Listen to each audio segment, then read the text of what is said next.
Antes de nada, agradecer o convite e estar aquí con todas e con todos vos. Para min é un placer compartir experiencias e, sobre todo, estou moi aberto a calquera pregunta ou curiosidade, salseo o que vos pete respecto ao exército meque-meque.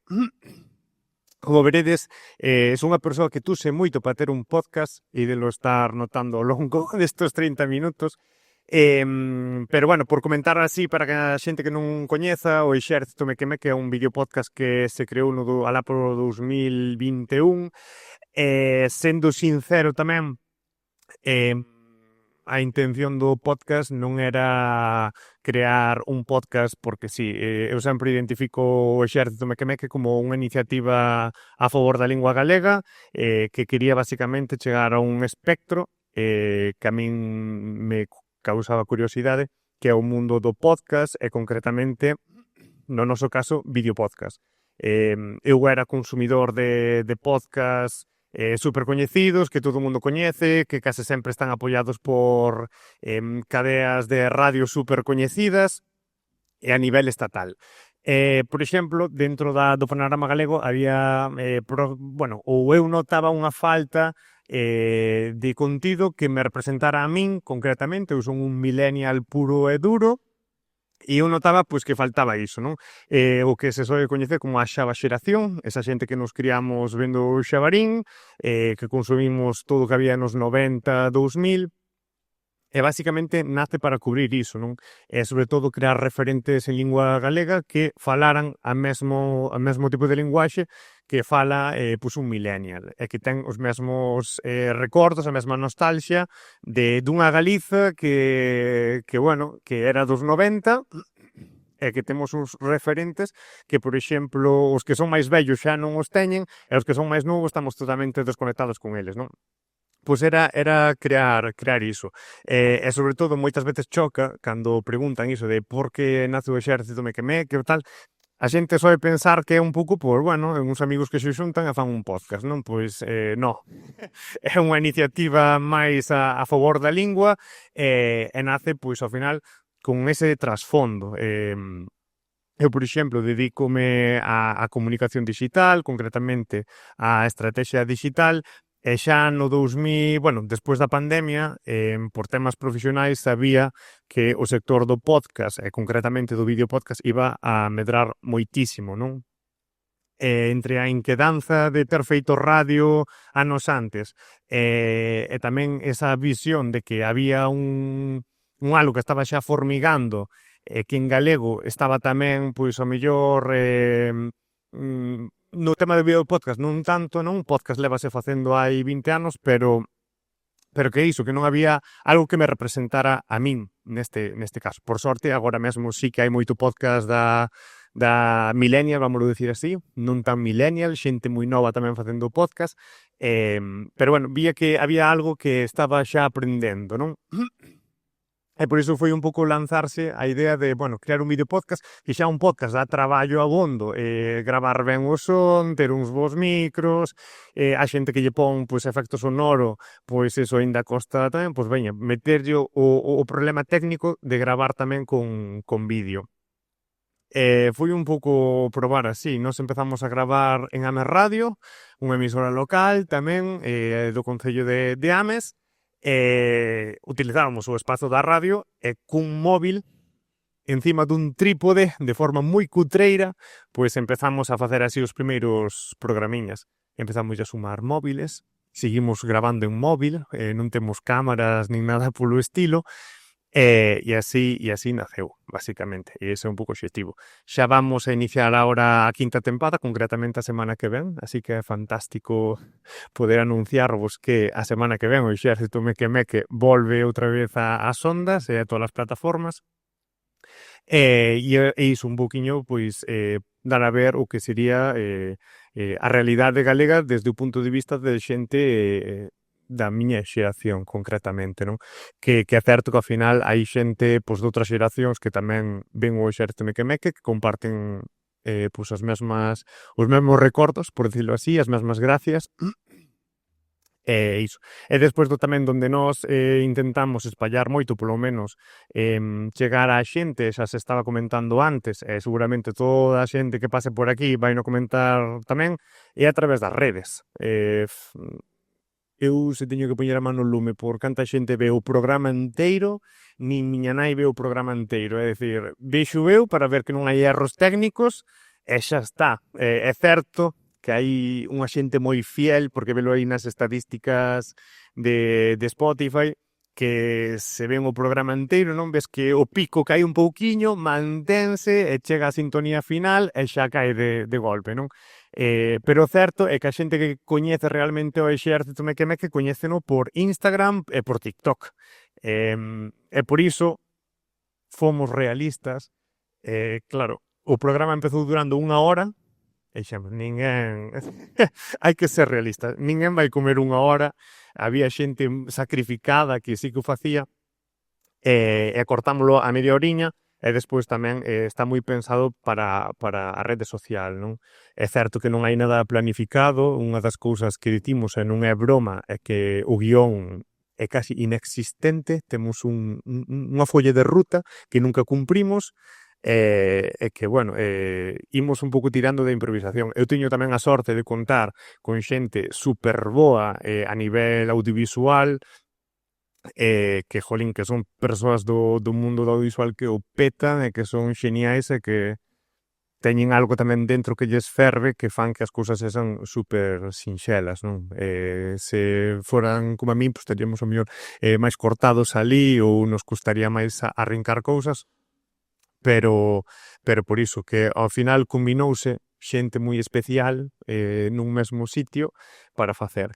E tamén, despois, outra cousa a comentar, que tamén, bueno, quería deixar aquí un pouco plasmado, é a profesionalización deste sector. Chámolle profesionalización, chámolle non perder cartos, porque vivir non se vai vivir, e eu creo que daqui a moito tempo tampouco se vai poder vivir deste mundo, non, dos podcasts. Eu, para min, profesionalización chámolle a poder pagar os micros, a poder pagar unha licencia de calquera programa que costa o seu, e con iso vas tirando, non?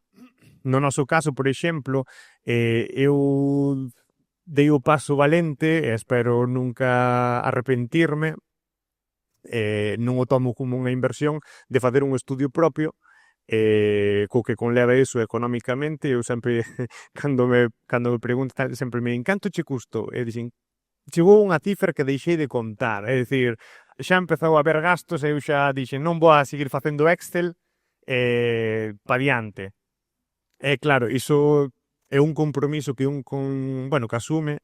Eu non fago isto por vivir do mundo do podcast, fago por iso, por un compromiso lingüístico, basicamente. Se fora outra cousa, pois tamén estaría nese compromiso.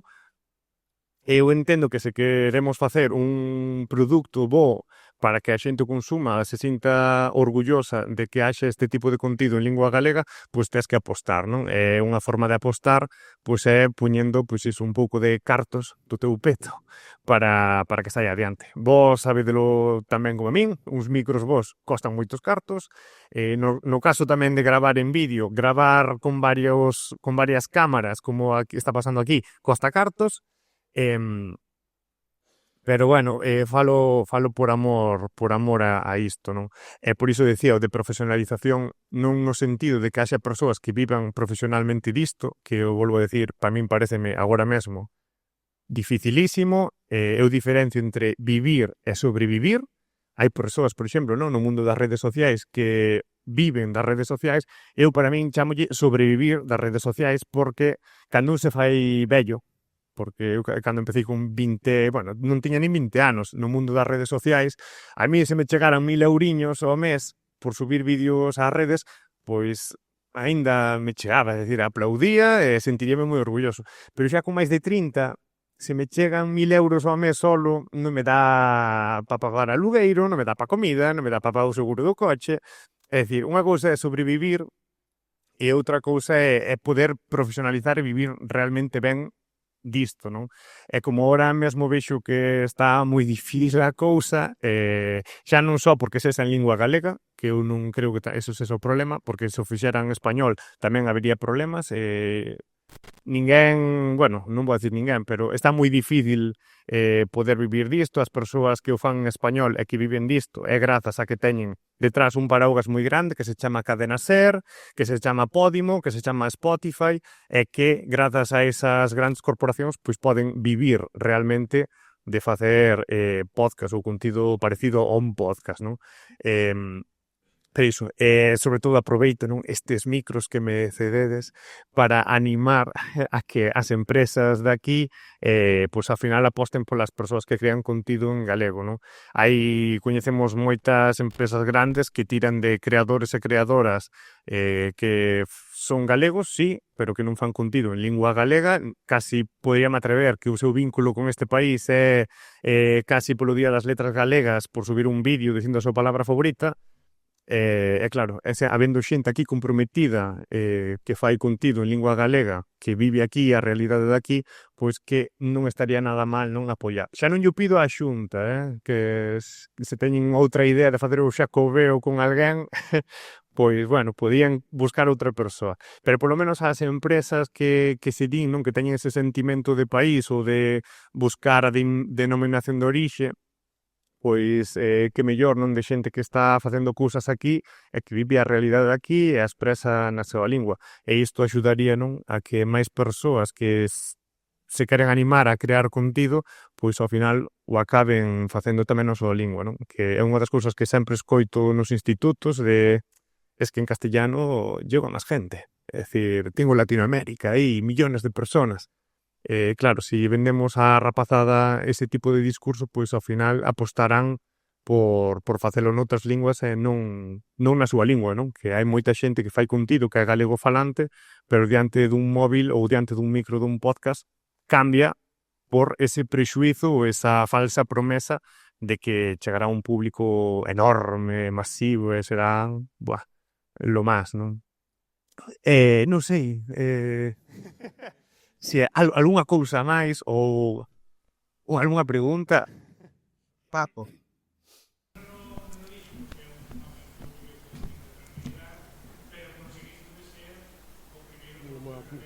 Ah, sí, eso, a verdade, é unha chulada. A verdade que foi unha pasada. Non, xa gañar xa era imposible, non? Pero o recoñecemento profesional de persoas do sector, non, da comunicación, que eu entendo que ese xurado é xente seria, que non escollen así ao tuntún a calquera, que miren no teu traballo, non, de jolín, estes chavales están facendo algo profesional, técnicamente, tamén emocionalmente, vamos a decir, que lle poñen ganas, pois que valoren iso. A verdade é que foi un orgullo, non? Que, jolín, que te recoñezan o teu traballo sempre é super positivo. Sempre aproveito para meter un chascarrillo aí de recoñeceronnos antes fora do país que dentro do país, que eso tamén é moi galego, nos presentábamos a cantas cousas había, aquí era unha bola de palla, non, que pasaba voando diante, e claro, de repente en Madrid un señor digo, esta xente sí que é boa, non? E digo, jole, macho, non pode ser. Ahora entendo aos vellos que escribían antes o que decían. Pero sí. Tamén creo que tivo algo que ver a memoria que se mandou. Foi un atrevimento porque isto é unha pequena anécdota na memoria que se lle mandou a Cadena Ser.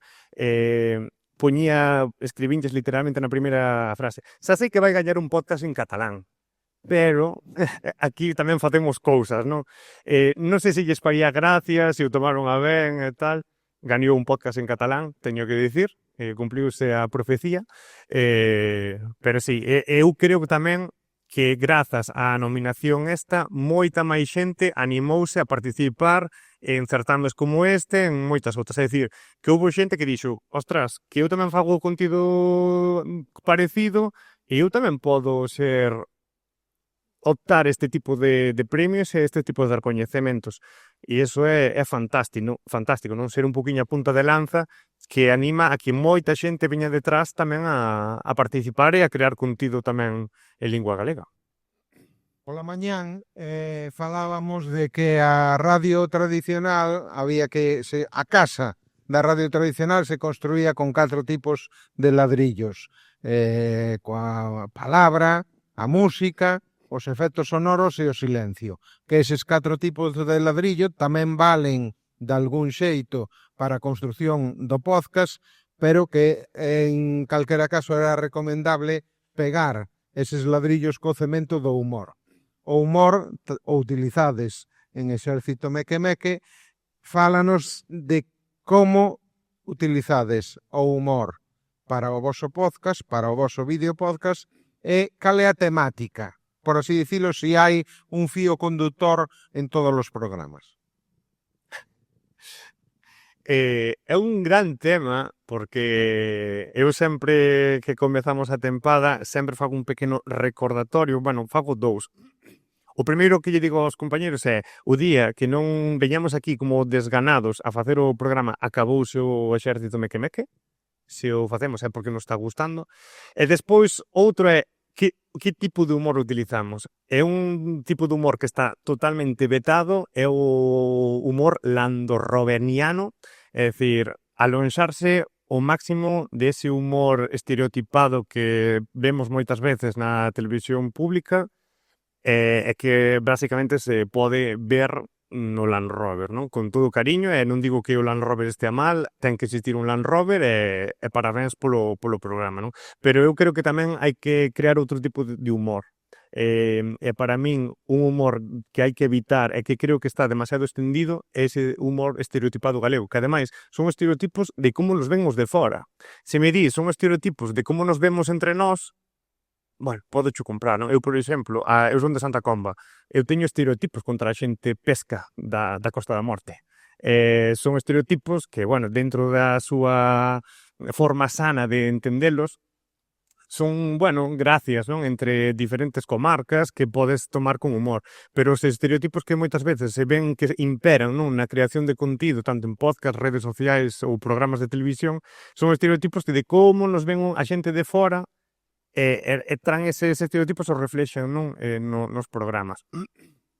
E para min o humor, non digo chamarlle humor inteligente, porque para o humor inteligente hai que ser primeiro inteligente e moi sabio, pero si outro tipo de humor. Para min un dos programas referentes é donde eu, por exemplo, bebo moitísimo para, por exemplo, pensar para programas, é o Air Galicia, que evolucionou no Era Visto, que ten ese humor moi folclórico galego, pero que lle dan unha volta, non? Danlle outra pensada máis, que tes que pensar un pouco chiste. Moitas veces é un humor moi absurdo, que ao mellor a nivel estatal podemos pensar en Muchachada, ou, esta xeración, non, de xente de Albacete, darlle esa voltiña, non? E intentar non caer nos estereotipos básicos, e intentar facer un humor coa xente que se identifique, intentar recuperar certos humores que bebemos de toda a vida, pero que se están perdendo porque, se está imperando unhas certas formas de entendernos, e iso, volver a crear esos referentes. Outras cosas que tamén fago para inspirarme e facer ao final ese contido, ese cemento que una todos os programas, é ver moitos programas da galega, pero dos anos 90. Pratos Combinados é unha xoia do humor. É dicir, ver a chistes que son moi básicos, pero que os escoitas a día de hoxe e pártome. Eu, cando vexo a Miro Pereira decir certas cousas, que son cousas moi lóxicas, é un humor moi absurdo, pero é fantástico, e moita da inspiración ven desos programas, non? Repasar a eses grandes profesionais que están aquí, que existiron, e que nós temos agora aí guardados na hemeroteca. Eu todo o que poda beber desa xente, pois collo. E moito dos programas dos Meque, se vos vides a Carta da Galega e buscade certos episodios, din é o mesmo. Sabe? É dicir, E outra curiosidade, non, para ver como está tan incrustado todo ese pasado audiovisual nos Meque, o programa arrinca cun Ola Parroquia. Eu non me dera na miña vida conta que eso xa se facía antes, eso era de Super Piñeiro. E eu tiña o tan interiorizado o de Ola Parroquia, Ola Parroquia. O Supermartes empezaba cun Super Piñeiro dicindo Ola Parroquia, estamos aquí un novo... E dicía, cando volvín a ver o Supermartes, dixen, ostras, se non é unha idea miña, se existía, só que a tiña aquí dentro e non a recordaba, non? E non era que se me ocurrira a min un día, é que o tiña tan metido dentro que un día floreceu e saiu. Por iso, coller vellos referentes, non? Que son, para min, xeniais. Teño infinidade de agradecemento a esa xente que estuvo nos 90, 2000 facendo audiovisual. É un placer beber do seu inxenio. Os de Santa Comba tamén vos chaman os de Santa Corna, non? Na miña vida, Como ixe? É que eses disputas localistas que hai en Galicia, que dicías antes os pescas, eu creo que aos de Santa Comba, por lo menos antes lle chamaban os de Santa Corna como un mal nome. Pero esas disputas localistas tamén é unha cousa curiosa e a veces hai que... Porque, ao fin e ao cabo, o localismo hai xente que di que é unha arma do caciquismo precisamente para dividir a xente que ten intereses comuns tal, pero se eso se trata cun pouco de breve de humor, pois ten, por exemplo, os de Melide, que aos de Arzúa, que lle chaman os de Melide peseteiros, porque teñen moito comercio e dis que andan moito a peseta. E os de Melide responden chamándolle os de Arzúa pataconeiros, porque ali nin hai comercio, ou non había ata que chegou o Camiño de Santiago, nin hai comercio, nin hai nada. Os da Coruña que lle decían aos de Vigo, a cidade da Coruña saúda ao pobo de Vigo, e os de Vigo que lle respondían benvidos os fillos de Pita. O sea, que si ese localismo se trata cun pouco de humor, pois ten outro contido que é o localismo puro, non? Non sei cal é a tua opinión. Sí, no, a ver, todo humor posible, incluso para rachar certas rivalidades feas. Evidentemente eu nada en contra da xente pesca, é dicir, eu levo-me xeñal. Eu unha vez dixen a miña nai que tiña unha moza pesca, ai, Dios mío, vai me traer unha pesca para casa. Quedou ao final contenta que xa non é a miña moza, non? Pero non, para nada, é rachar, non? Por exemplo, falabas de Arzúa Melide, Lidia, non? Que é de Arzúa, sempre nos metemos constantemente con Melide. Vamos coa xente de Melide, é fantástico, ademais, porque se entende que pois, é en clave de humor. En Ferrol odiannos, porque claro, fixemos uns chistes sobre o Ferrol, non nos entenderon ben. Houbo xente que se ofendiu moitísimo, e non o entenderon. Era un pouco xogar ca retranca, non? É que a xente que a través do humor visibilizaran moitas veces moita tontería que hai, moita parvada, moitas ideas que é o que dicías ti, non? Que teñen un certo interés de separarnos, pero a través do humor, pois, mostrar un pouco a verdade de que non hai diferencia ninguna, non? Eu sendo deportivista de corazón, alégrome de que o Celta estea en primeira e lle vai moi ben, e non son tan parvo de desesarlle, non, con un equipo galego que ten xente galega traballando aí e que poden aspirar a conseguir títulos, desesarlle todo mal, para nada, non?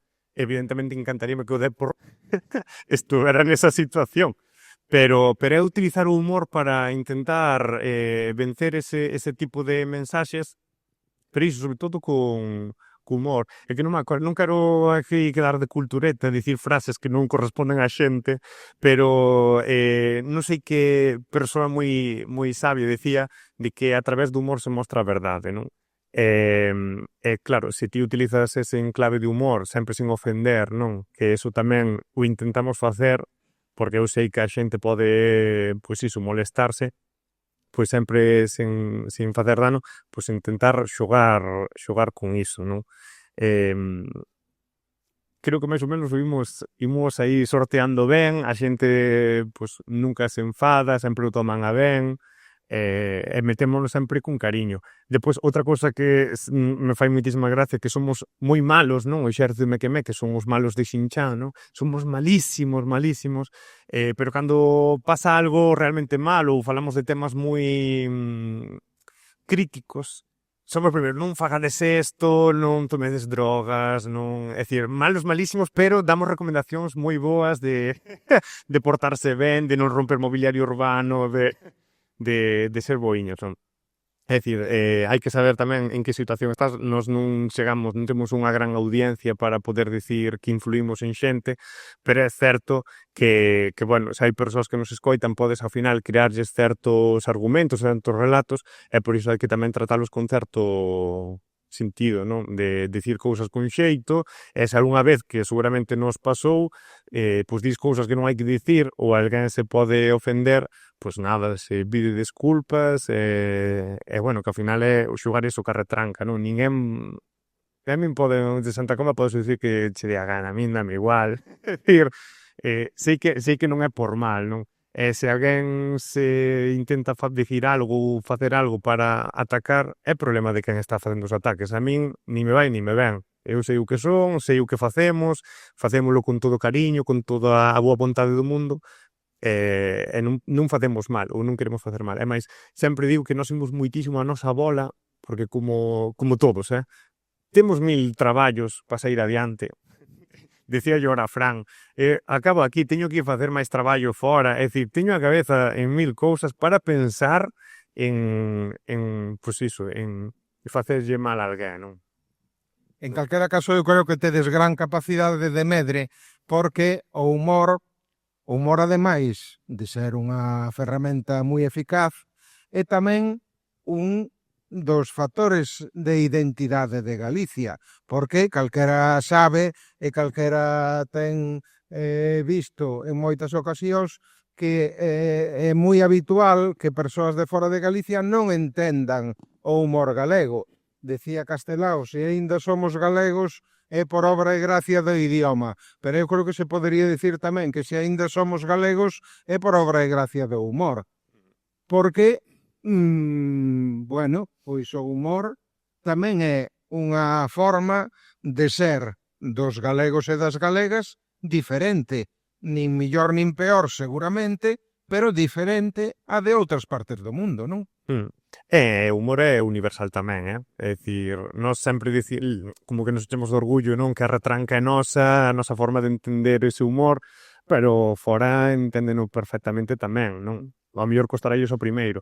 Por exemplo, non sei cando foi, creo que foi en outubro, fomos facer un programa especial a Barcelona.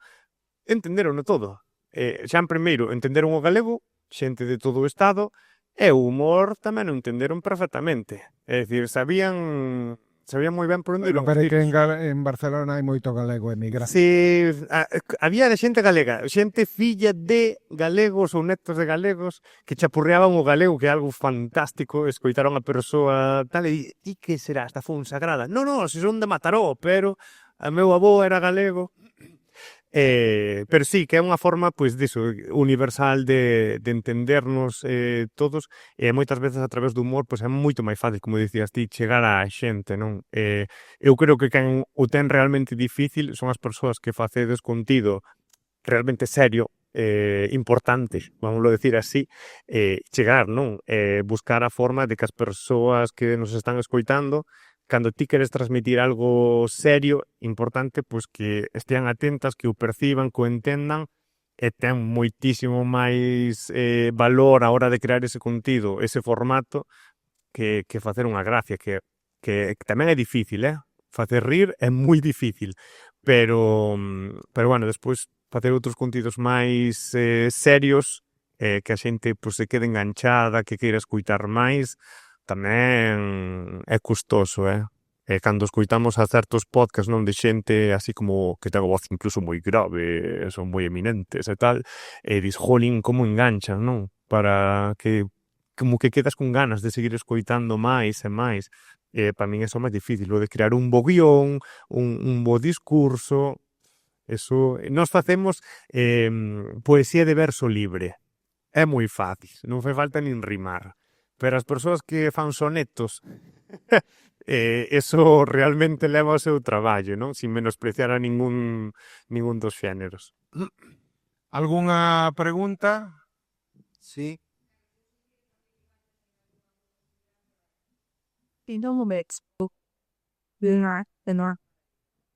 Sabe sobre no grupo vecino na vida.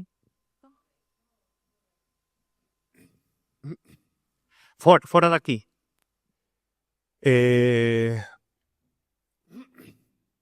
Eu dende aquí vexo que nós imos moi ben.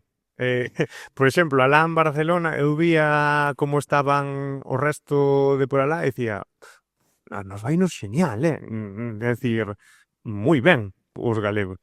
Pero é certo que por sorte o podcast é un formato que é medianamente máis fácil de realizar. Eu sempre que alguén, sobre todo nos institutos e coles, que empezan a facer estes cursos de radio, é moita rapazada, pois queda porque a radio engancha, é unha cousa, o micro, é super fácil, podes incluso gravar co móvil, non fai falta nin ter un bo micro, non? Os móviles como o meu, pois, jolín, xa tes un bo micro dentro do móvil e permíteche facer, non?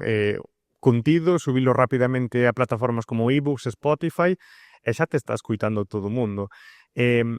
Para min, creo que a burbulla do podcast aínda non estoupou. Está aí. Está xa a piques de facer. E despois a ver quen queda. Que eso vai ser o difícil. O difícil non é empezar. O difícil é aguantar. Eu comentaba, esta é a nosa quinta tempada. Non sei se haberá moitas máis. Tamén o digo, porque os formatos esgótanse e cansan tamén, tanto para o que escoita como para o que o fai. E creo que de momento non ten moita vitalidade e tamén creo que vai ser un formato que se vai quedar. É dicir, as persoas creo que xa nos acostumamos a ter podcast de fondo. Eu as tarefas da casa fagoas escoitando podcast. Cando traballo teño un podcast de fondo, se non é música. Incluso, vindo no coche, me poño un podcast. E incluso moitas veces calculo, digo, vale, Ferrol, 1 hora, que podcast hai d'1 hora? E buscas que programas son. Por iso eu creo que aínda lle queda moita vitalidade, se hai persoas que aínda teñan a ansia, ao millor, non? E non se atreveron de facer un programiña ou algún tipo de contido adiante, é o máis importante, e iso sempre, por exemplo, a rapazada, sempre yo digo, aínda que te escuiten 3 persoas, esas 3 persoas son as máis valiosas do mundo, porque dá igual que te escuiten 100.000 como que 3.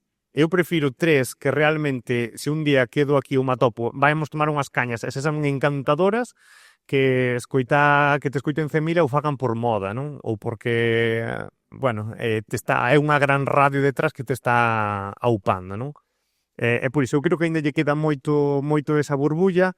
E sobre todo iso, que vai ser un formato, e isto xa o digo a nivel profesional, que se vai manter, que moitas outros sectores van a aproveitar o formato, xa o están facendo, non? Empresas, institucións, políticos, todos os ámbitos da sociedade van a ter o seu podcast, como quen ten unha conta de Facebook, de Instagram ou de TikTok para transmitir información. E creo que vai se quedar para non sei se para sempre.